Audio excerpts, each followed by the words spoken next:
Click the subscribe button, hit the bell icon to never miss another update.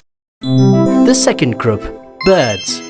Birds are divided into two subgroups. Those that have no feathers are haram to eat. This group includes bats. And those that have feathers, from this subgroup, it is prohibited to eat birds of prey that have claws or talons. Well, can I identify birds of prey that have claws or talons from other kinds of birds? There is a simple way that helps us to distinguish between the two. While the bird is flying, observe it. If it flaps its wings more than it glides in the sky, it's halal to eat it. But if the bird glides in the sky more than it flaps its wings, it's a bird of prey and it's haram to eat it.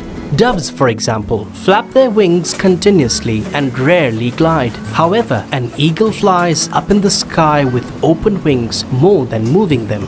According to the principle, doves are halal while eagles are not. Another question: what if flapping and gliding time were equal or the bird doesn't fly at all? If the previous method didn't help, there's another method, which is the existence of a crop, gizzard or spur in a bird. Having one of these indicates that the bird is halal to eat. A crop is a pouch in a bird's gullet where food is temporarily stored. A gizzard is a part of bird's stomach where grits are stored. A spur is a horny spike on the back of the feet of the bird.